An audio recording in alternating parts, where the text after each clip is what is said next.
आदरणीय किसान साथियों, नमस्कार। सरसों के उन्नत किस्म के बीज तैयार करने वाली विभिन्न कंपनियों के प्रतिनिधियों से बातचीत करने के क्रम में आज हम बातचीत कर रहे हैं पायनियर कंपनी के प्रतिनिधि श्री सुभाष जी से। अभी हम उनसे बातचीत कर रहे हैं और इनसे जुड़े हुए विभिन्न प्रश्न जो किसानों के मन में आते हैं वो सब इस वीडियो के अंत तक हमें सब स्पष्ट हो जाएंगे। सुभाष जी, आपका स्वागत है। आप पायनियर कंपनी के प्रतिनिधि के रूप में हमारे YouTube चैनल पर बातचीत कर रहे हैं। सुभाष जी, आपका बड़ा आभार। मैं सरसों की किस्मों के बारे में कुछ आपसे बातचीत करना चाह रहा हूँ। सुभाष जी, आपकी ये जो पायनियर कंपनी है मल्टीनेशनल कंपनी है, कई देशों में अपने बीज उत्पादन का कार्य कर रही है। ये हमारे लिए बहुत खुशी की बात है कि हमारे देश के किसानों के लिए ये कुछ कार्य कर रही है।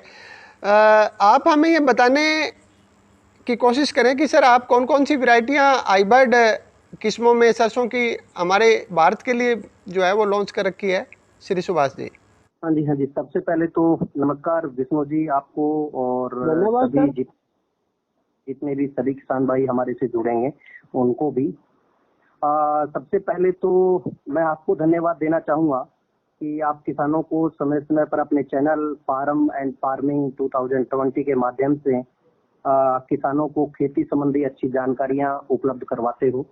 आभार सर। तो अगर मैं पायनियर की बात करूं तो आज के दिन सरसों में सबसे मैं ये कहूं कि सबसे ज्यादा जो किसान भाइयों का पसंद का जो बीज तैयार करती है वो पायनियर कंपनी है, कोर्टेवा एग्री साइंस।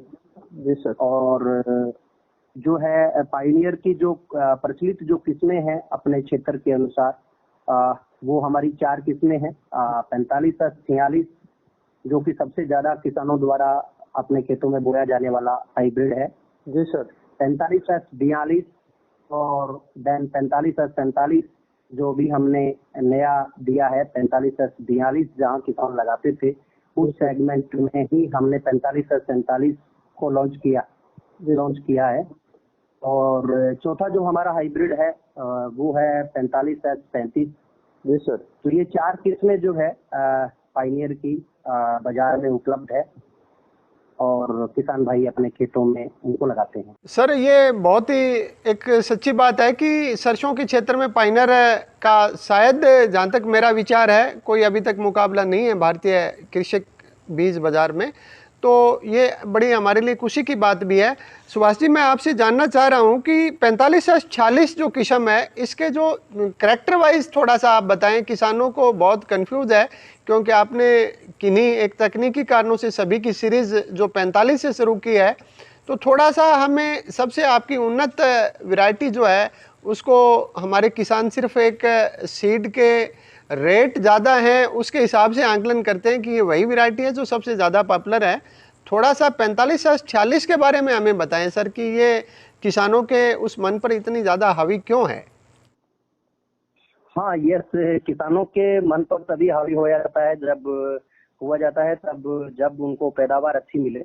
और यकीनन किसानों को 4546 ने जो पैदावार दिया है और वो बहुत ही शानदार रहा है किसानों का एक्सपीरियंस उस हाइब्रिड के लिए। और अगर मैं बात करूं तो 4546 जो है की खासियत क्या है, तो इसमें जो फुटान है वो बिल्कुल जमीन के नजदीक से चलते हैं जिसके कारण उसमें ज्यादा जो है शाखाएं चलती है और ज्यादा शाखाएं होने के कारण उसमें जो है फली ज्यादा लगती है और फलियां ज्यादा होगी तो किसान को एट लास्ट जो है पैदावार भी किसानों को ज्यादा मिलेगा। जी सर।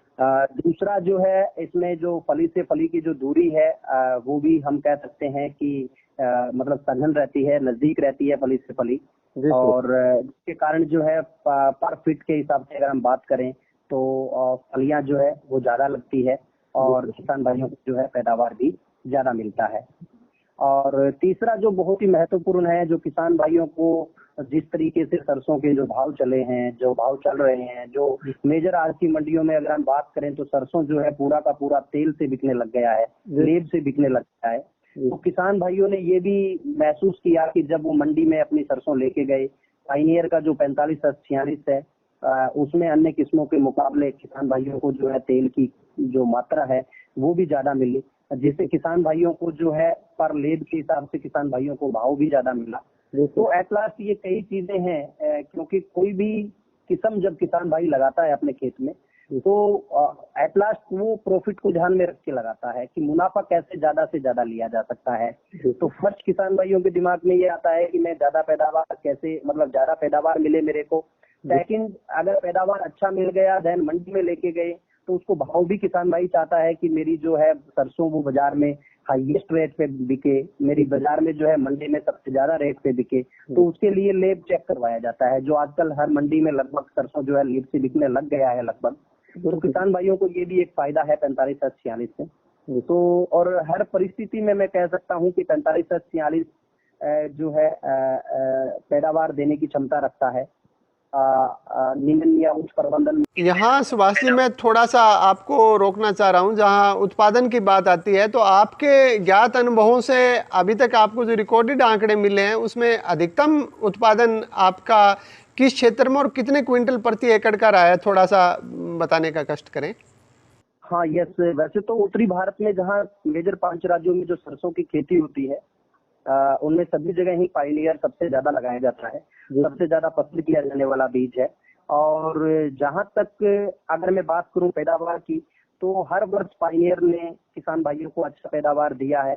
और अपने क्षेत्र, मिट्टी और किसान की मेहनत के हिसाब से भी पैदावार अलग अलग क्षेत्र में अलग अलग किसान भाई लेते हैं। लेकिन ये मैं आपको कह सकता हूँ कि जो भी किस्में आज के दिन बाजार में उपलब्ध है उन सभी किस्मों से पायनियर का जो पैदावार है वो करीबन 1.5 से 2 क्विंटल प्रति एकड़ ज्यादा है। तो किसान भाइयों को जो है एक अतिरिक्त मुनाफा जो है एक कह सकते हैं कि एक हाइब्रिड अच्छा चयन करने से 4546 का चयन करने से मिल सकता है। सुभाष जी इस बात में कोई अतिशयोक्ति नहीं है कि पायनियर का ये जो सीड है फिलहाल सभी अन्य हाइब्रिड सीडों से कुछ 1 या 2 कदम मैं कह सकता हूं कि आगे है निश्चित रूप से। तो इसमें सुभाष जी थोड़ा सा आप दूसरी वैरायटी जो आपकी इस सीरीज के अलावा है उसमें थोड़ा सा संक्षिप्त हमें बताने की कोशिश करें कि वो किन किन क्षेत्रों के लिए या किस प्रकार की मिट्टी के लिए अनुकूल है।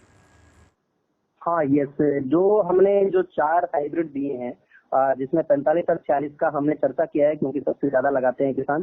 सेकंड जो है 4542 है जो कि जहाँ रेतीली मिट्टी में किसान भाई सबसे ज्यादा पसंद किया जाने वाला बीज था 45S42 को। और उसी सेगमेंट में हमने 45S47 दिया है जो कि 42 नंबर को इस प्रकार से मैं कहूँ तो रिप्लेस करेगा। 45S47 जो इसी बार दिया है हमने। और 45S35 जो है वो एक मैं कह सकता हूँ कि अर्ली मैच्योरिटी वाला हाइब्रिड है ये जो कि कम दिनों में पक के यानी तैयार हो जाता है। यहाँ मैं थोड़ा सा आपको रोकना चाहूँगा सर कि अगर हम थोड़े से साधारण शब्दों में यदि कहें कि जिन किसानों को अपनी सरसों की बिजाई करते समय देरी हो गई है वो अपना 45S35 के बीज का चयन करके और अपने खेत में बिजाई कर सकते हैं, क्या ये ठीक है सर? बिल्कुल बिल्कुल, जो कॉटन वाले किसान है, कपास वाले जो किसान है, जो कई बार किसान सोचता है कि जिस तरीके से मंडी के भाव चल रहे हैं या जिस तरीके से किसानों को मुनाफे वाली फसल सरसों को बना है तो हो सकता है आई थिंक वो गेहूं को कम करके सरसों की तरफ जा सकते हैं। तो उनके लिए तो बहुत ही अच्छा ये हाइब्रिड रहेगा क्योंकि उस कंडीशन में जो अगर मैं बात करूं तो 10 नवंबर के बाद में भी ये पैदावार देने की कैपेसिटी रखता है और बहुत ही अच्छा हाइब्रिड है। तो किसान भाई जो है कर सकते हैं लेट के रूप में। थोड़ा मैं आपसे और जानना चाह रहा हूं सुभाष जी कि ये 45S जो 35 की वैरायटी आपने डेयरी के लिए जो लॉन्च की है इसका उत्पादन कितना प्रति एकड़ है औसत के रूप में आ सकता है, थोड़ा बता सकते हैं सर? यार उस लेट किस्म में जैसे मान लो 10 नवंबर को किसान को सरसों बोना है तो मैं अगर पायनियर के 4 हाइब्रिड है हमारे पास, लेकिन मेरे को कोई पूछे कि कौन सा हाइब्रिड आपको लगाना चाहिए तो मैं आई थिंक बोल सकता हूँ कि 45S35 बहुत अच्छा रहेगा। या कोई किसान बोले कि 20 नवंबर को मेरे को लगाना है देन मैं कह सकता हूँ कि 45S35 जैसा यील्ड जो है वो उस समय की अवस्था को ध्यान में रखते हुए कोई भी सरसों का उत्पादन नहीं मिलेगा। बिल्कुल तो समय बहुत ही इम्पोर्टेंट है कि आप किस समय बिजाई कर रहे हो। अगर आप टोटल के ऊपर बिजाई करने जा रहे हो तो बिल्कुल 45S35 का चयन कर सकते हो और जो किसान भाइयों को जरूर यकीनन अच्छा पैदावार उसमें मिलेगा। सुभाष जी, यहाँ जो एक सरसों के मामले में एक बड़ी किसानों के मन में एक समस्या रहती है कि सरसों की बिजाई इन वर्षों से जब हाइब्रिड सीड आया है उसके बाद पाले से थोड़ा सा डर कहीं न कहीं किसानों के मन में कम हुआ है। तो आपकी ये चारों वैरायटी पाले के प्रति कितनी की सेंसिटिव है, थोड़ा सा बता पाएंगे सर? हाँ बिल्कुल। एक्चुअल में मैं जो अगर सर्दी की बात करूं तो सर्दी से बचाव के लिए किसान भाइयों को जो चीजें ध्यान में रखना चाहिए वो दो तीन चीजें हैं जिनको हम ध्यान में रख के सर्दी से बच सकते हैं। और सबसे पहला अगर मैं बात करूं तो जब सर्दी गिरने वाली हो, क्योंकि अमूमन किसान भाइयों को पता होता है कि जब उत्तरी हवाएं चलती है और किसान भाई ज्यादातर गाँव में बता देते हैं कि अब सर्दी जो है जम सकती है, या जो भी अपना जो मौसम विभाग है वो भी बता सकता है कि उत्तरी भारत में जो है सर्दी का प्रकोप देखने को मिल सकता है। तो उस कंडीशन में किसान भाइयों को दो तीन चीजें हैं जो करना चाहिए। फर्स्ट जो है, अगर किसान भाइयों के पास पानी की व्यवस्था है तो पानी दे सकते हैं, तभी भी हम जो है सर्दी से बच सकते हैं। सेकंड जो है, मैं ये कह सकता हूँ कि सल्फर जो आता है उसका स्प्रे भी आप कर सकते हो। वो किसान भाइयों के लिए वो भी बहुत अच्छा रहता है। सल्फर का स्प्रे करने से भी किसान भाइयों को जो है इससे फायदा मिल सकता है। तो ये चीजों को ध्यान में रखना है। और लेकिन सभी अगर किसान भाई जो है, मेरा एक ही सुझाव है कि सरसों की अच्छी पैदावार लेने के लिए हमेशा किसानों को थोड़ा सा टाइम चेंजेस रखना चाहिए। कि एक साथ कभी भी बिजाई नहीं करना चाहिए सरसों का। अगर कोई 10 एकड़ का किसान है तो आई थिंक 4 एकड़ या 2 एकड़ अलग अलग समय के हिसाब से डालना चाहिए, ताकि जो सर्दी की फसल है और जब सर्दी गिरती है उस समय कच्ची फली है अगर, और दाने में जो है करीबन 60-65% मात्रा में पानी होता है, जो पानी का बर्फ बनता है तो दाना डैमेज हो जाता है पूरी तरह से। तो आई थिंक किसान भाइयों को अगर उस अवस्था में अगर अपना सरसों है और हमने पूरा सरसों एक साथ बो दिया है तो मैंने उपाय बताए हैं, और अगर अलग अलग समय पर बोया गया है हमारा सरसों तो यकीनन किसान का जो एवरेज है वो कभी भी डाउन नहीं जाएगा। एक सरसों हमारा बहुत अच्छा निकलेगा, दूसरा थोड़ा हो सकता है जिसमें कच्ची फलियां बन रही हो सकता है कुछ जो है वहाँ किसान ने अगर पानी नहीं दिया है या सल्फर वगैरह नहीं डाला है, कोई कारण हो सकता है दाने जो है वो डैमेज होते हैं। तो ये जितनी एकड़ में उसको अपनी सरसों की खेती करनी है उनका टाइम ड्यूरेशन थोड़ा सा गैप रखें, 5-5, 4-4 दिन का, ताकि कि कोई प्राकृतिक आपदा भगवान ना करे, यदि कोई सर्दी की आती है तो उसके औसत में कोई बहुत बड़ी गिरावट ना आए। ये आपने एक बहुत अच्छा अनुभव दिया है सुभाष जी, आपका विशेष आभार है। और मैं इस चैनल के माध्यम से पायनियर ग्रुप को बड़ी बधाइयाँ देता हूँ कि वो किसानों की उन्नति के लिए जो अपना एक अहम योगदान दे रहा है उसको निरंतर जारी रखे। इन्हीं शुभकामनाओं के साथ आपका बहुत आभार, धन्यवाद, थैंक यू। किसान भाइयों, हमने अभी पायनियर के प्रतिनिधि से बातचीत करते हुए बहुत से प्रश्नों को सुलझाया है। फिर भी यदि किसी किसान भाई के मन में किसी भी किस्म से संबंधित कोई प्रश्न अथवा सरसों की खेती से जुड़ा हुआ कोई सवाल है तो हमारे कमेंट बॉक्स में वो अपना कमेंट डाल सकता है। हम कोशिश करेंगे कि उस पर तुरंत उसका जवाब दें और उसको निदान करने की कोशिश करें। जय हिंद।